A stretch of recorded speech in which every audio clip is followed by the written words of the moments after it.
This week on Art in the Air, we feature a pair of fiber artists who will be exhibiting at the 2024 For the Love of Art Fair. Using natural wool and silk fibers, Laura Gutzwiller mimics traditional painting techniques with her art, while Kent Epler creates a whimsical fiber sculptures from recycled objects and fabrics in his. Our spotlights on the 59th presentation of Michigan City's The Messiah.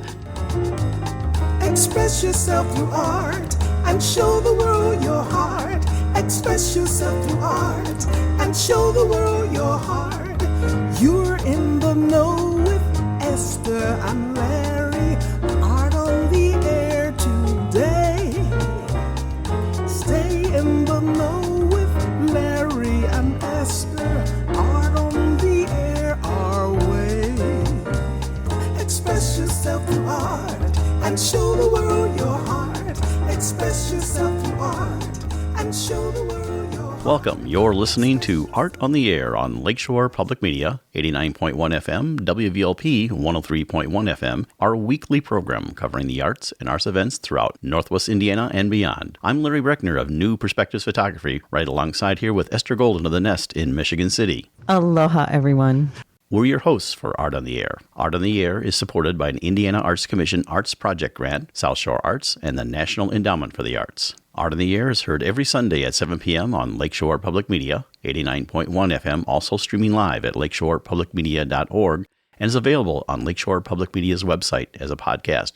Also heard on Friday at 11 a.m. and Monday at 5 p.m. on WVLP 103.1 FM, streaming live at WVLP.org, and Tuesdays at 4 p.m. on WDSO 88.3 FM. Our spotlight interviews are also heard Wednesdays on Lakeshore Public Media. Information about Art on the Air is available at our website, breck.com/AOTA. That includes a complete show archive, spotlight interviews, plus our show is available on multiple podcast platforms, including NPR One. Please like us on Facebook, Art on the Air, WVLP, for information about upcoming shows and interviews.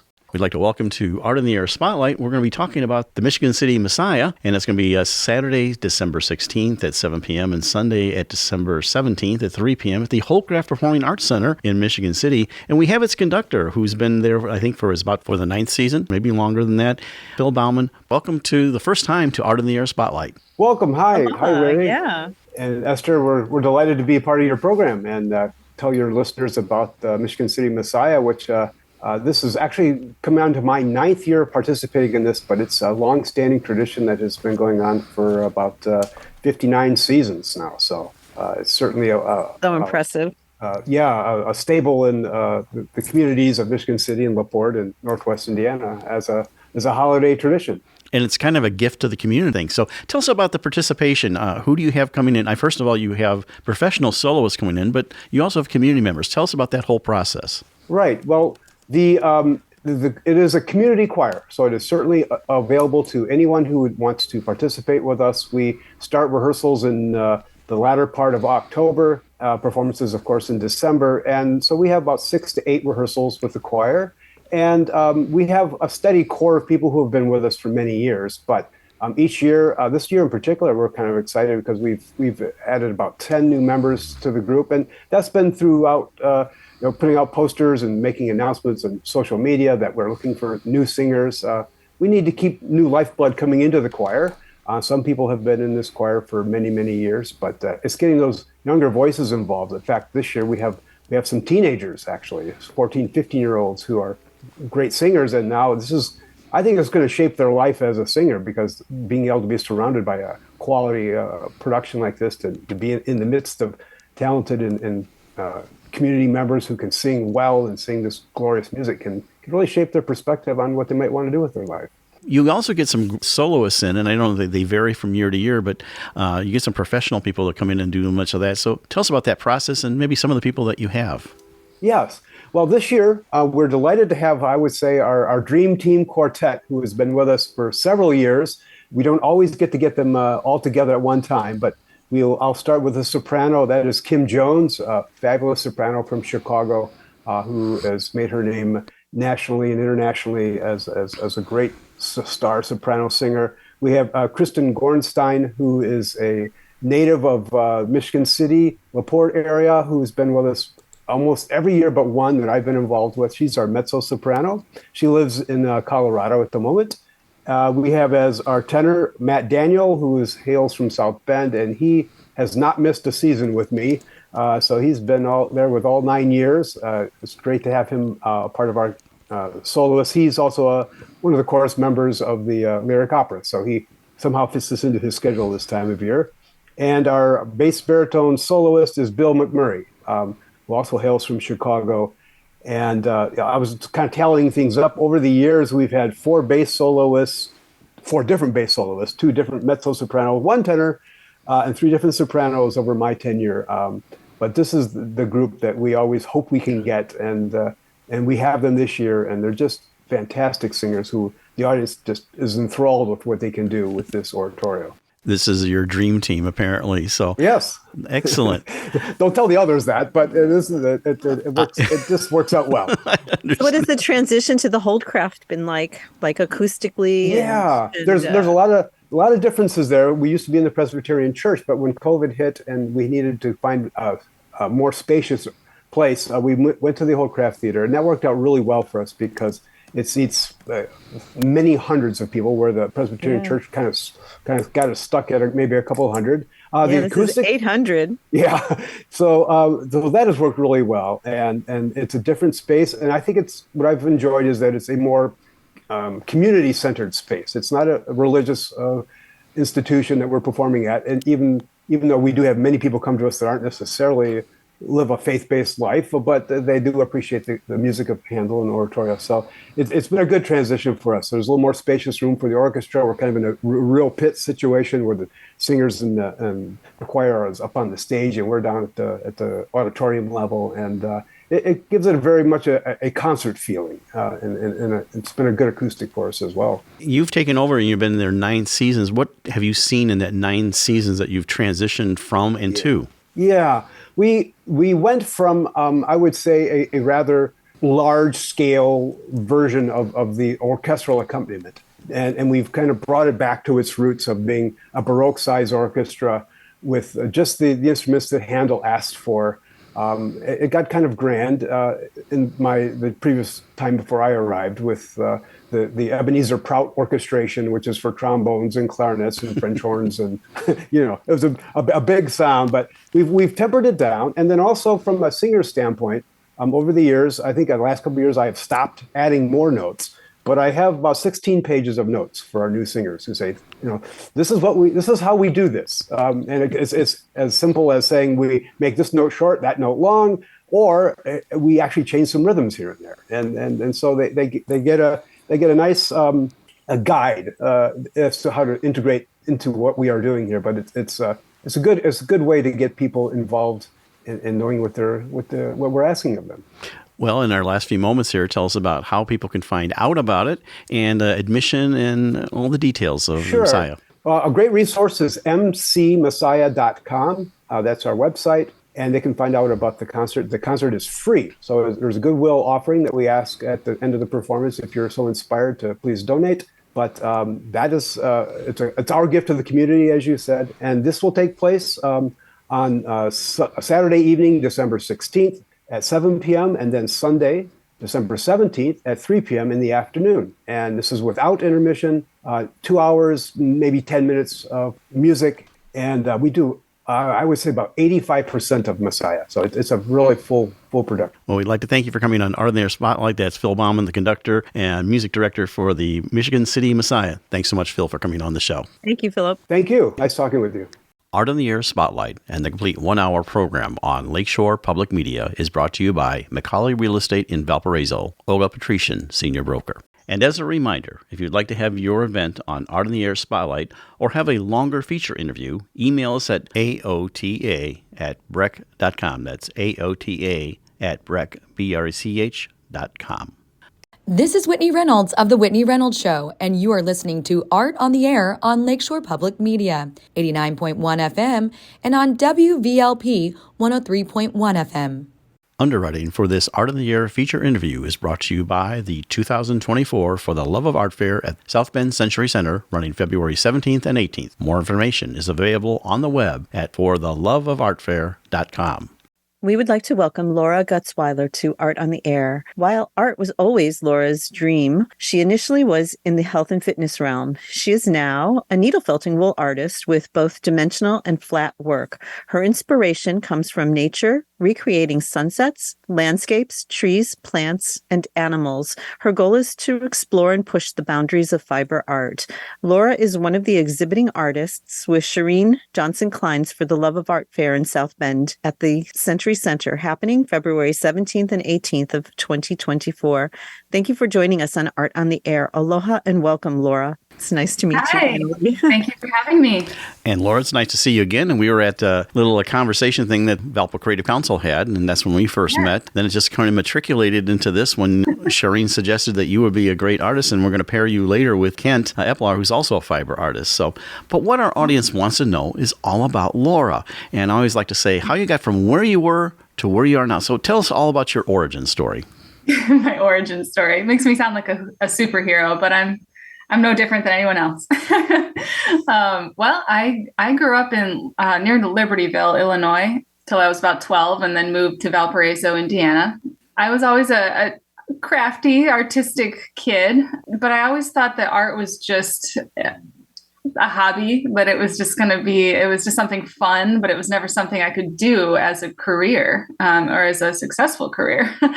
And so I chose a completely different path. Through college, I was exercise science, sports medicine. I was really into physical therapy. I think I was in 3rd or 4th grade when I had a class do like a career day, and they said I had to choose what I want to be when I grow up. And I felt like if I made a decision, I had to just stick with it. But like for some reason, I couldn't change my mind. Like I had to pick a career, and then that was it. But so for a long time in my head, I chose to be I wanted to go to physical therapy school, and had that in my head all the way through college, and just went on that track, and then graduated. And my life kind of fell apart for a few years there when I realized that it wasn't really what I wanted to do. And when you've made such a commitment for 10 years, 15 years, that's who you were and what you wanted to do, I had a hard time just adapting to the fact that I didn't know. So for a while, I personal trained for about 10 years because I had the exercise science background, and it was something I knew, and I truly enjoyed connecting with people on a one-to-one basis and teaching classes, and that was great. But something was missing. Something was missing from my life, and I realized that I hadn't done any kind of art in so many years. I even stopped reading. Like I got so committed to what I was doing with my job, and I just stopped creating. And so I found myself in like 2017, 18, really 2018, having a little bit of a mental breakdown. As we all go through challenges in our life, we have to reevaluate what is making us happy. And I realized that I needed to express myself. I wasn't expressing myself in a thoroughly healthy way. I had all these ideas and all these things, and I'd always been such a quiet person. I never spoke up. I never took that risk in school to even just say something out there and present an idea. I was the quiet kid that sat in the back of the class and got straight A's because I just followed directions, and I wasn't really thinking for myself. And all of a sudden, I just realized I've got to get back to what makes me. And that was art. That was I didn't know what kind of art yet, but I knew that I needed art back in my life. So it's the funniest story how I came upon needle felting, because it's such a strange, obscure craft that at the time when I started, most people didn't even know what I was talking about. It was just. It's bigger now than it was 5 years ago. So now it's not so unknown, but at the time I found this little kit to make a little animal out of wool. So it's mostly wool that I work with, and you just stab at it with these little needles that kind of knot the fibers together until you're sculpting a solid object. So I was making little animals and little ornaments, and I was making earrings and keychains, and just all of a sudden I was just having fun creating again. And then COVID hit, and I I found myself not working, not doing. I was trying to do both worlds for a long time, and when a lot of my clients didn't want to come back to the gym setting, and so it was a scary place to be, and I don't blame them. So I had a lot of time to just fully commit to something. For I think I had months to just sit back and do art all day, every day, and realize like how happy that made me through like a terrible time, through 2020 when it was scary and there were a lot of things going on in the world. I was finding this joy. I was finding this this way of expressing myself, and I was so happy. So when I was able to get back to work, I kind of realized that I had changed, and I had to just start letting those clients go. And it was 2021 that I decided to say, hey, I'm going to try to do this full time. And at the time, my art had started to change into shadow boxes and things like that. And now it's just kind of flattened more and more and more until it's frameable. It's more two-dimensional now than anything. And I'm creating very different things than I did when I first started. But it's every year it just turned into something I can use to better express myself and my feelings about art in general. So I have a two-parter sort of. So what, you talked about being very crafty as a young child girl. So what did you gravitate toward? What was your mode of expression then? Oh, good question. I was always drawing. It's always like colored pencils or like clay and so with the clay, because it's not easy to go dimensional and make dimensional work. That's why. So the clay is more dimensional. So you had some of that background and. Yes. Yeah. Good. That's a really good point. Yes. When I first started needle felting and everything was 3-dimensional, I struggled with that for a long time, because it's not easy to get something proportional. And, that my husband won't let me throw out the first thing I ever made. It's supposed to be a koala, and it looks like that the cat left on the floor, it's terrible. And he says, no, we have to keep this because this is where you started, Right. You have to always remember that. And I think part of, I have a little bit of a competitive personality, and I compete with myself quite a bit. So I found something that was very challenging for me. And in a time of my life when a lot of things were falling apart, I needed to commit to something. And for me, needle felting, I was like, I'm not giving up on this. I'm going to keep trying every single day. I don't care how frustrated I get. Because it's not easy. The way you presented, it's like, oh, it was so easy, but it's not an easy. It's not easy, and it's kind of painful. And it can be, yes. It produces a lot of bloody fingertips because the needles are very sharp.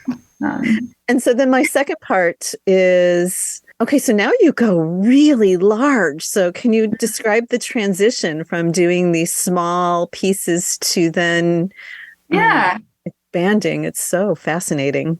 Well, there's kind of like a two-part answer there, because when I was making little animals and little sculptural things, it was fun and they were cute, and I was making little gnomes and stuff, which everybody loved, but you can't sell things like that for more than $20-$30 sometimes, especially depending on the show you go to. And I realized very quickly, because I have an analytical brain, I have a very scientific brain, and I would walk around these big art fairs, and you don't see that kind of crafty stuff at art fairs.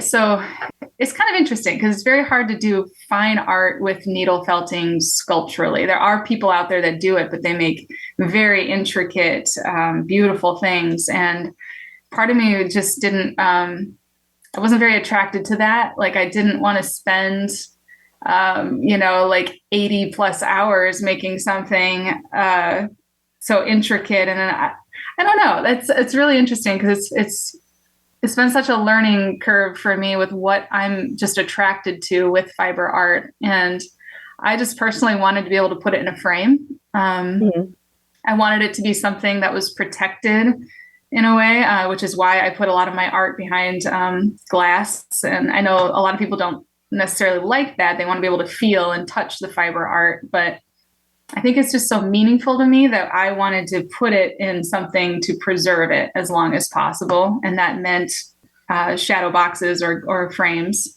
Well, it also keeps it clean because fiber attracts a lot of dust and yeah. So I kind of combined my love of painting, of drawing, with the art of needle felting. So I learned like, well, I actually want to create landscapes, because what truly makes me happy is recreating nature and scenes and sunsets and places that allowed me to reconnect with my emotions, with my feelings, because that's what I needed during that time.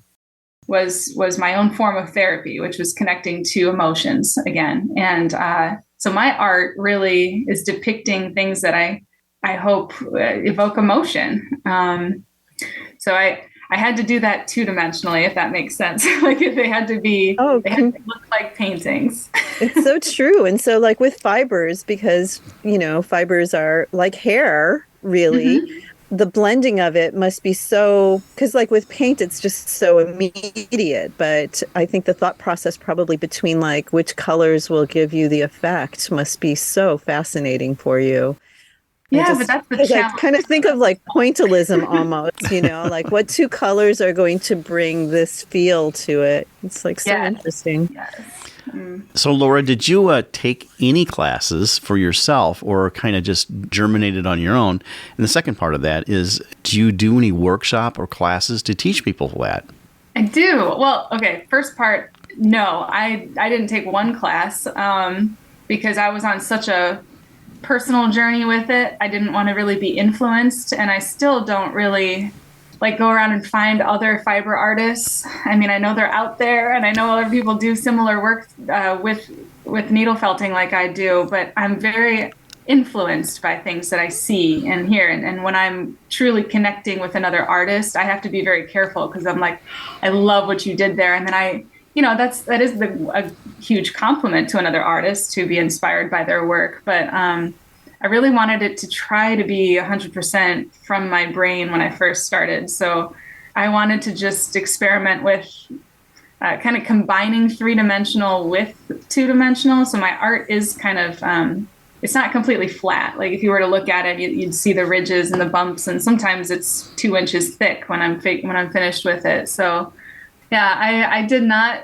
I just kind of trial and errored my way through it. I learned which needles worked best for what types of wool, and I kind of just learned my own way of blending by hand and combining colors. And I love teaching, though, which is kind of ironic, I know, but I absolutely love spreading the joy of what it is to other people. And my first few classes were just so inspiring to me, because I got a group of people that had no idea what they were signing up for. They thought there was a cute picture online, and they wanted to make something, and they signed up with a friend, and they came along, and the first thing I always say when I teach a class is, I am so amazed by each and every one of you for the courage it took to just come here and be vulnerable in this setting. And so it's very important to me to inspire people in that way and just share the art of creating. I mean, I think we all need to express ourselves and connect with each other. And that's my way of doing that, I guess. Of course, your teaching skill is easy to transfer for what you were doing before in a career. I mean, the whole idea of actually teaching is just that now you're teaching something that you're inspired by to do. True. That is true. Awkward person, but people like that, I guess. So to get your fiber, do you have connections with the alpaca farmers and the sheep? And, so do you get it? So how, I guess the bigger question is, how do you acquire your fiber? I use a lot of fiber from a little shop in Chesterton, Indiana called 3 Moons Fiberworks. That was one of the first places that invited me to come teach. So I'm very connected with that shop, and Rebecca, the owner, is just fantastic to work with. It's all fiber arts there. There's felting, weaving, knitting.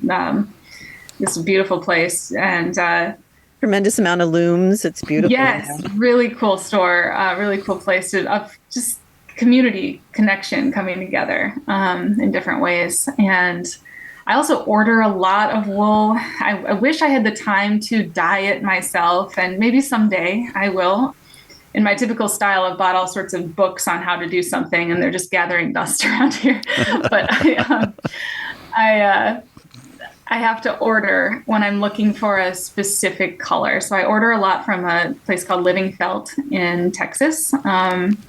It's just that I fell in love with the quality of that wool and the types of fibers that you could get there, because it's not all wool. I use a lot of alpaca. I use a lot of silk for different shine and textures in my work. I just ordered a bunch of yak fur.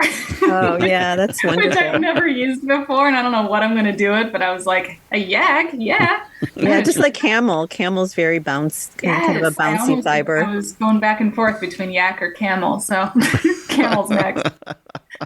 And I was just out of town last week in Arizona, and I wanted to go into this store out there. It was in Phoenix, and unfortunately we didn't connect. But I love finding fiber stores wherever I go, and finding very unique textures of wool, because it's all processed so differently and dyed so differently. That's part of the fun for me. It's like a game to find colors that inspire me and see and what texture. I mean, it's really like, as you explain it too, like the textures and the sheen.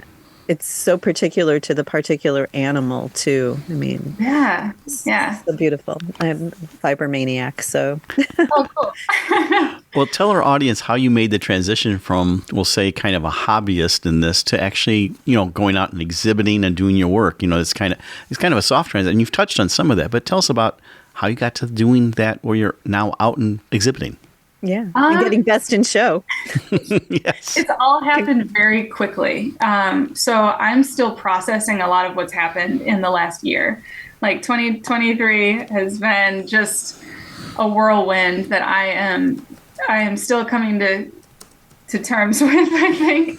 And I feel just incredibly blessed that I have come in contact with other artists. I've got some amazing friends that inspire me every day with what they post and what they're creating. And, as much as I can be annoyed by social media, it's how I've connected to some very important people now in my life that, like other artists, that we relate to the challenges of being a full-time artist and doing these shows. So in the last couple of years, I have a very good friend that he and I were both like in the same boat as far as applying to bigger shows at the same time. So it was very helpful to have someone else I could talk to, and like, hey, have you heard of that show? Well, here's what I heard about that one. And then let's try to get into the similar shows, and let's apply. And so just learning how to go from a craft show to an art fair has been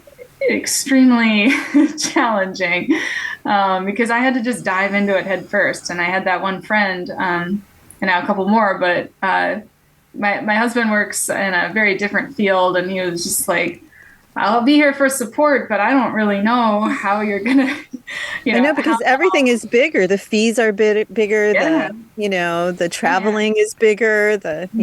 Transportation. It's a whole different deal. Yeah, it was a massive investment to find the right equipment, the booth. The tent. The tent was a big one. Yeah, because you have to upgrade that too. It can't be just that little pop-up. It has to be. Yeah, the pop-up was great for a while, but it was very risky with weather. And my husband always says you have to spend money to make money, Laura. And he's like, just do it. Just go in. Like, well, let's take the risk, because the biggest risks have the biggest rewards. And so I just went all in with it. And I'm still learning, which I want to go to different shows. I don't always want to do the same shows, and I want to hopefully travel some more. And so how far have you traveled out for a show? Well, the farthest was probably the St. James Court show in Louisville. maybe Charlevoix, Michigan. I think they were both about 5-hour drives from where I am. So that was like way upper Michigan. And, but that's about it. I was just in my minivan. So, we'll see. I don't know. You're going to be in the For the Love of Art Fair. Tell us briefly how you got connected with Shireen and everything. That's going to be, of course, February 17th, 18th, 2024. So tell us how you guys connected. So Shireen introduced herself to me at a few different shows this last year. It's kind of funny, and she was just so such a happy, energetic person. I think we first met in Kalamazoo at the Kalamazoo Art Fair. And she introduced herself and gave me some promotional things for the show. And I was very interested because I recognized a few other friends who had done it on the list of artists. And then I ran into her again at the Krazel Art Fair. I forget where she came down to Louisville. I saw her there. So I was just very, very inspired by her enthusiasm for the show. And I can't wait to be a part of that. She's so bubbly. Yes, and it's very important to feel like supported by a show that an artist chooses to do or tries to apply to get into. It's kind of a scary world out there for artists. So anyone who makes you feel safe and supported like she has is very important. So. Well, and just in our last few moments here, Laura, we want people to tell how they can find you online, social media, and any other upcoming things you have maybe in January of 2024 or beyond. Sure. The best way is really through Instagram or my website. So it's Felting by Laura on Instagram. My website is feltingbylaura.com. I'm also on Facebook if you'd rather do that. I kind of just cross-post everything. But I am looking forward to doing my first more in-depth class this January with a two-dimensional wool painting.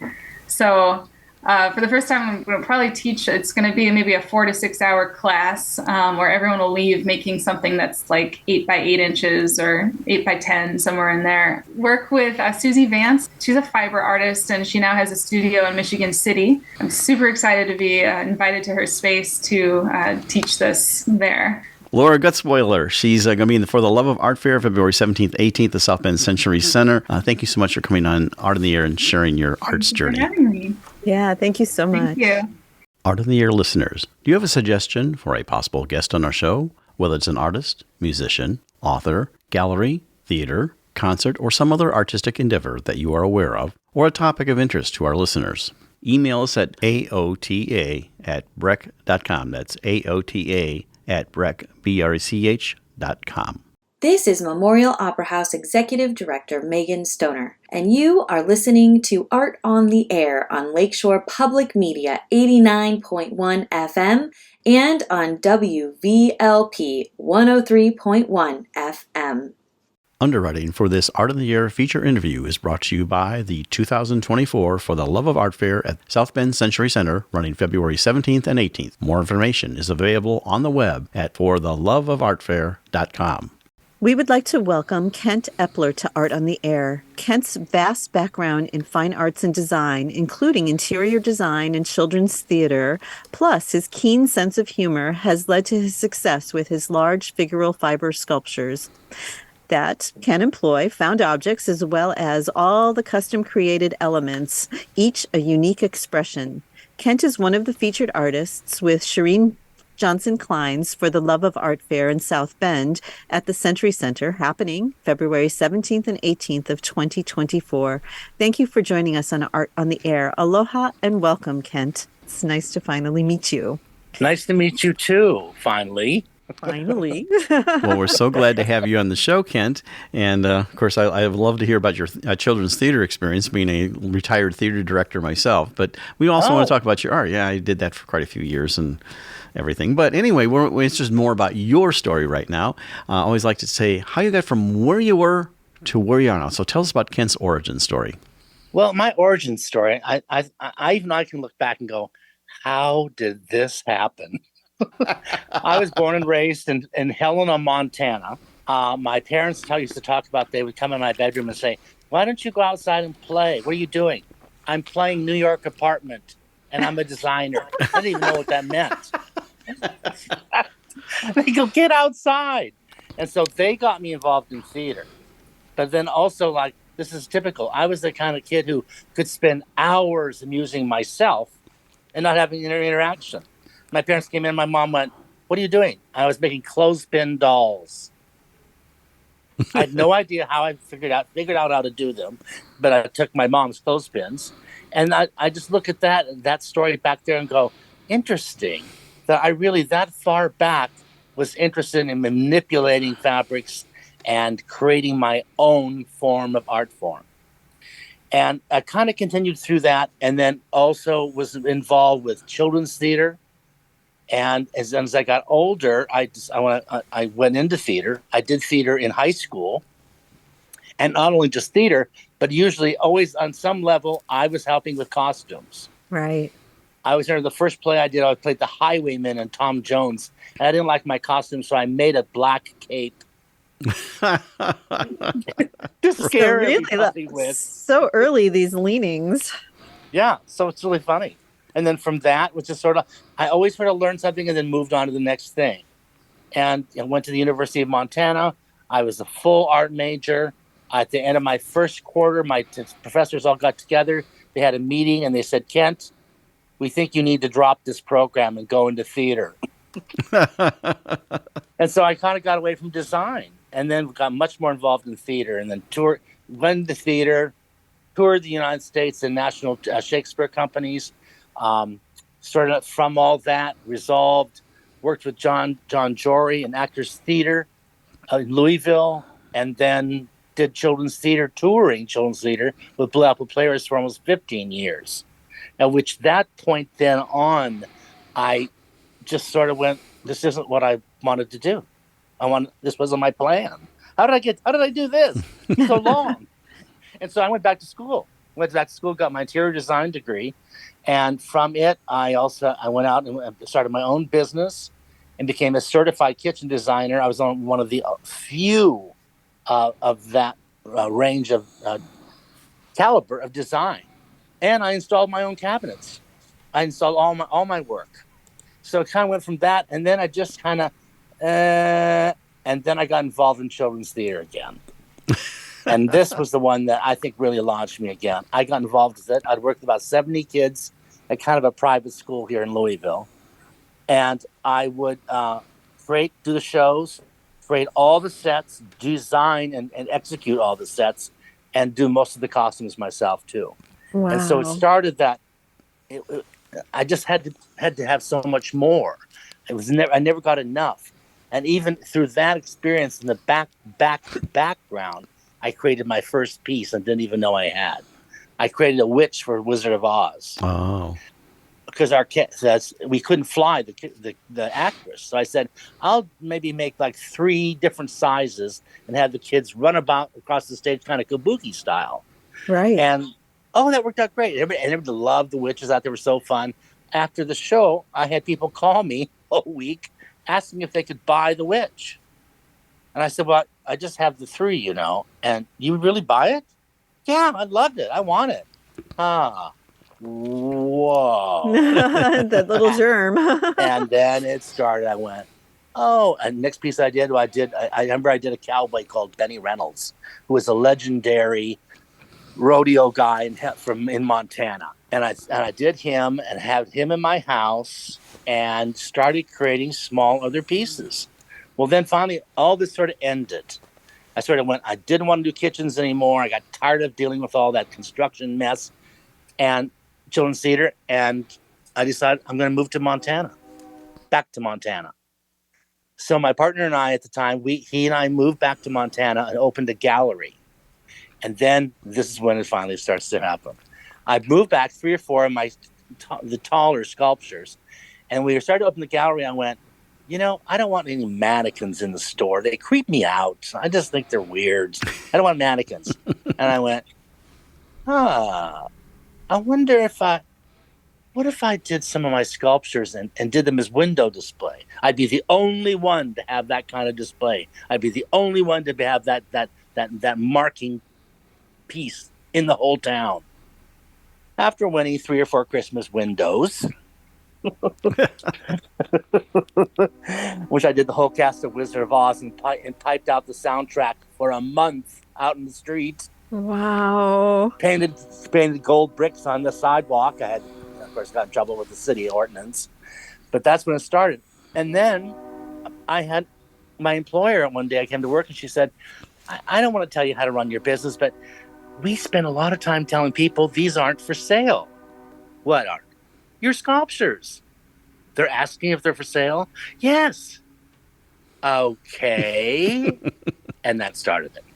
Price tags went on that day, and from then on, I started selling them in our gallery, but then I applied to do other shows. And then that was the other journey. Because everyone sort of couldn't compare my work to anybody. There's nothing like it today still. I mean, Sometimes people will stumble and say, kind of Cabbage Patch Dolls? Oh, gross. No. Not at all like Cabbage Patch Dolls. But I had no comparison. There was nothing like me anywhere. And I stuck it out. And it was the point that even I had a couple times jurors had called me and said, I juried your work and we just can't seem to find a position for you in the show. But mostly because we just can't compare you to anybody. There's nothing like you. And I finally started saying, well, what's wrong with you? Well, take the leap. Have something original in your shows. And I sort of pushed it that way. And I had jurors then finally step up the plate. And then slowly it happened. Now I'm a dominant figure in the show field. I mean, I'm looking at this wall by my stairs. It's covered with first place ribbons and best in show ribbons. But it took almost 15, 18 years to get there. What was that very first show that you did? Was it in Montana or was it out of the state?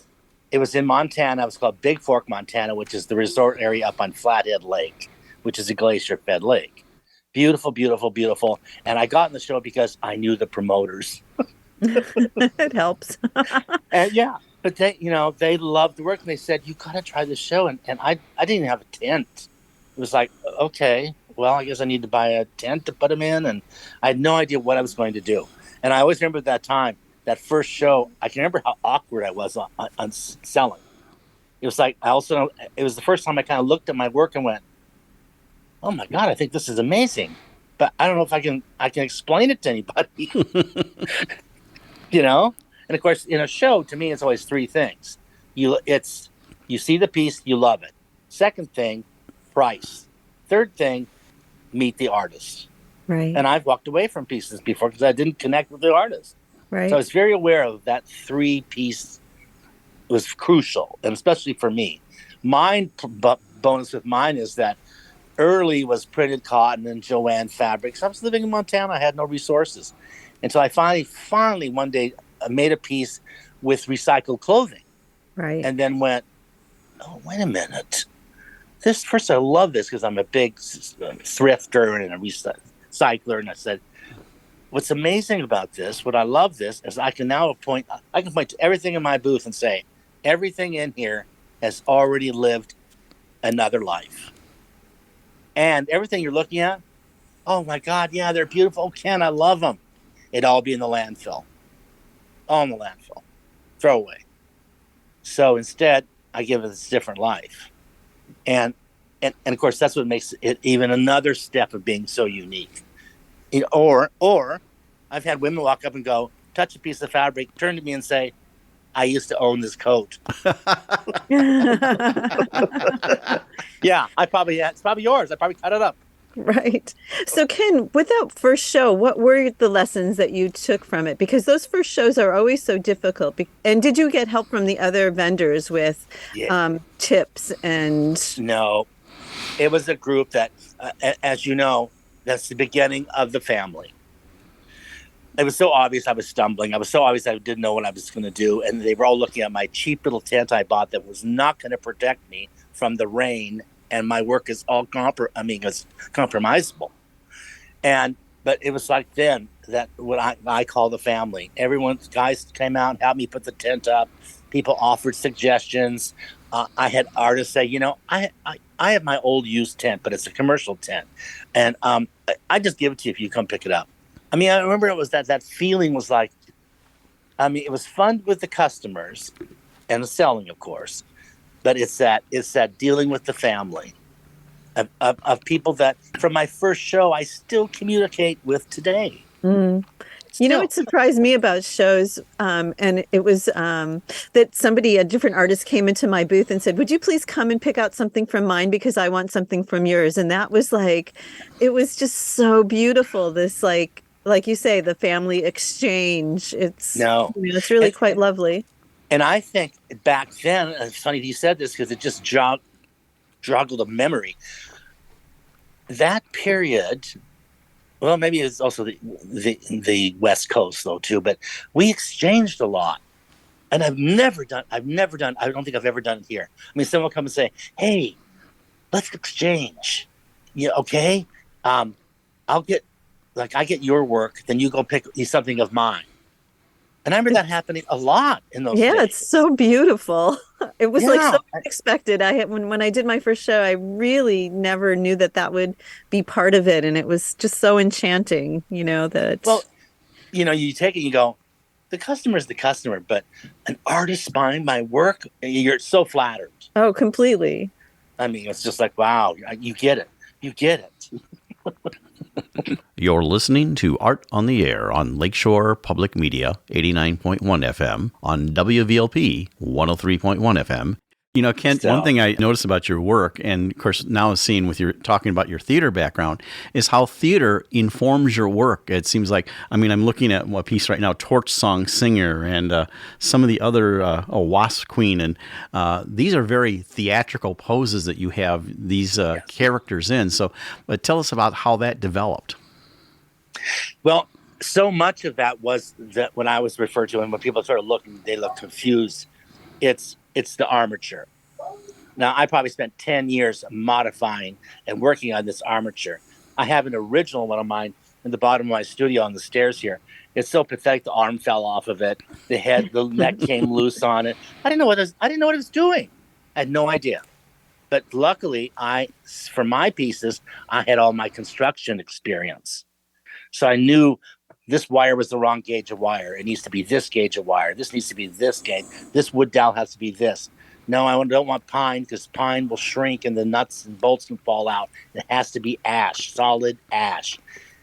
And a lot of this I recycle and get from the highway department, and I get the wood dowels from the Louisville Slugger Museum. They give me the rejects. So what happened is then, when people, they start work, where you're going to take it, where you're going to place the piece. We sort of do. And I said, this will probably throw you again. You can repost that entire piece. All the fingers work, all the arms and joints work, the knees joints, the leg joints, everything is jointed. So you can literally repost it to do whatever you want. I posted how I want it. But I said, feel free that you don't have to. And if you have a problem, just call me. But it's key. And anyone that sort of works I really had buddies of mine. When I finally started getting the shows, I was doing what is the category or deaf? Mixed media, which was created to just, for me.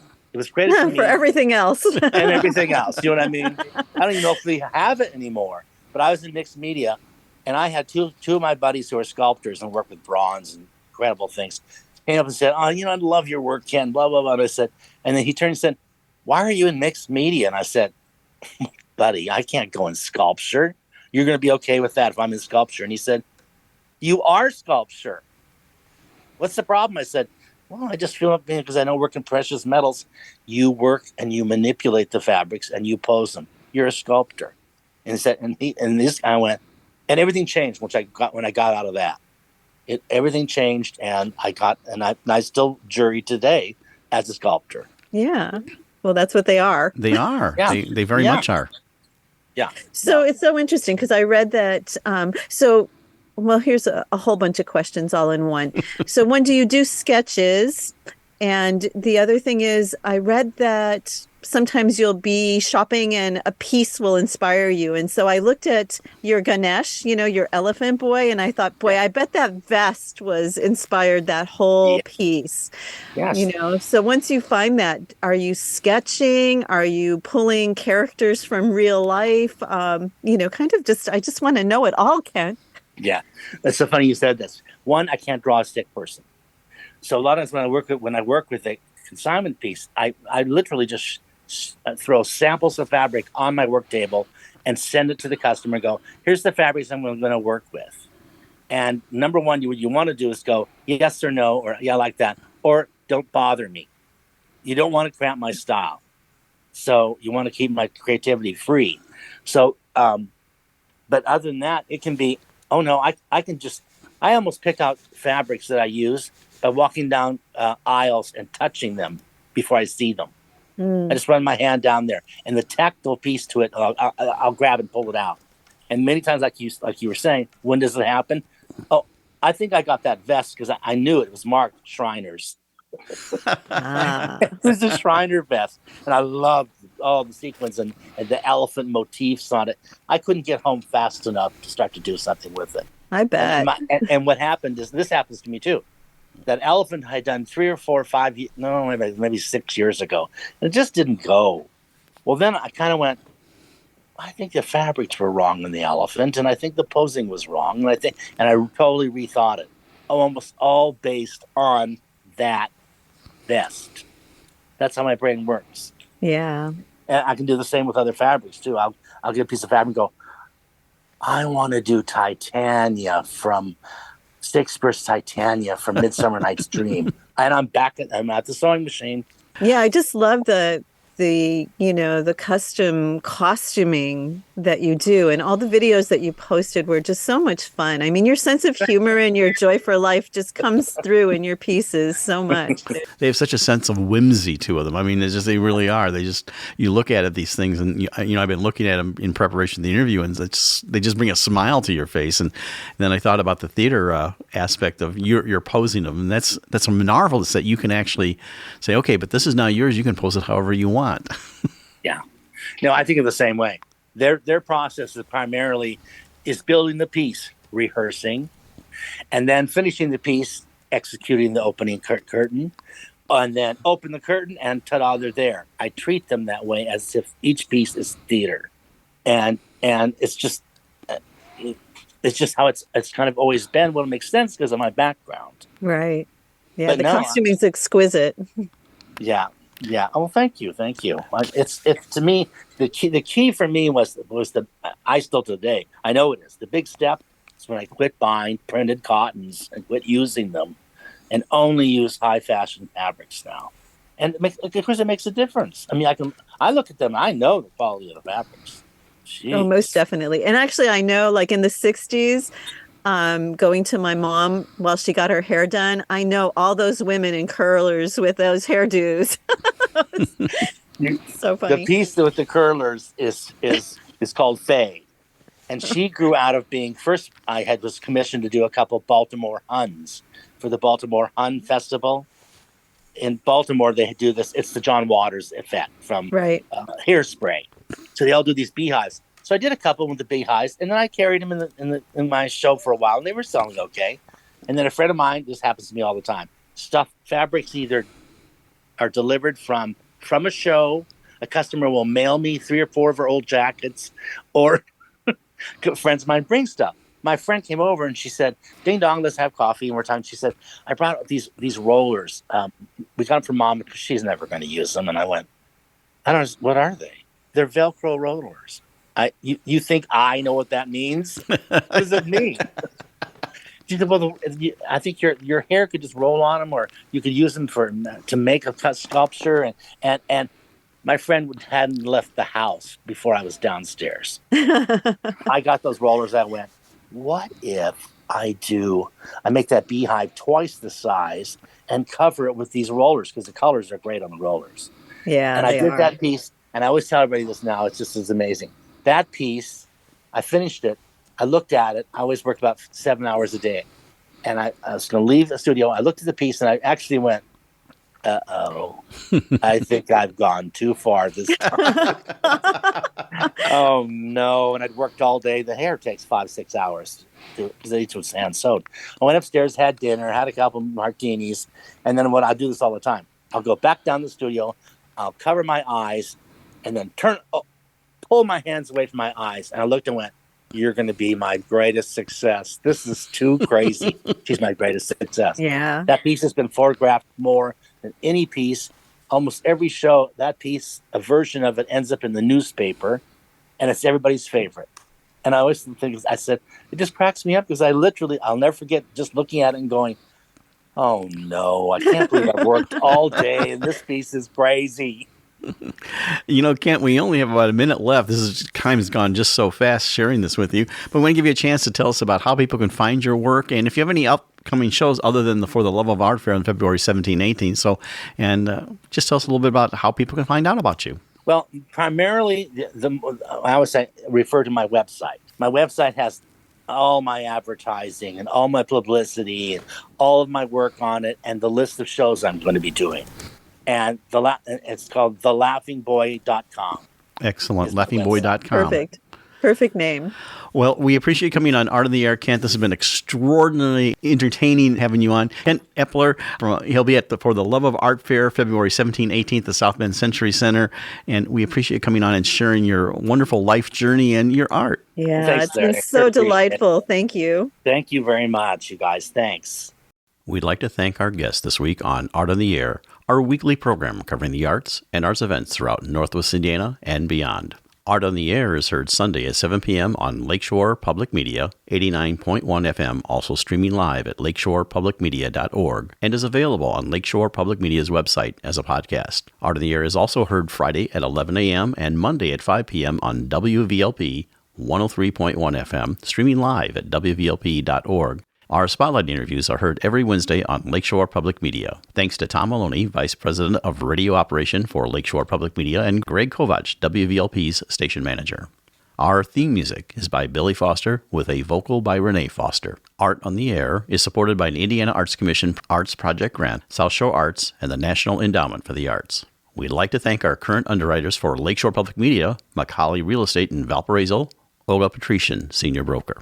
And for WVLP, Walt Breidinger of Paragon Investments. So we may continue to bring you Art in the Air. We rely on you, our listeners and underwriters, for ongoing financial support. If you're looking to support Art on the Air, we have information on our website at breck.com/AOTA, where you can find out how to become a supporter or underwriter of our program in whatever amount you are able. And like I say every week, don't give till it hurts. Give till it feels good. You'll feel so good about supporting Art on the Air. If you're interested in being a guest or send us information about your arts-related event or exhibit, please email us at aota@breck.com. That's aota@breck.com, or contact us through our Facebook page. Your hosts were Larry Breckner and Esther Golden, and we invite you back next week for another episode of Art on the Air. Aloha, everyone. Have a splendid week. Express yourself through art and show the world your heart. Express yourself through art and show the world your heart. You're in the know with Esther and Larry. Art on the Air today. Stay in the know with Larry and Esther. Art on the Air our way. Express yourself through art and show the world your heart. Express yourself through art and show the world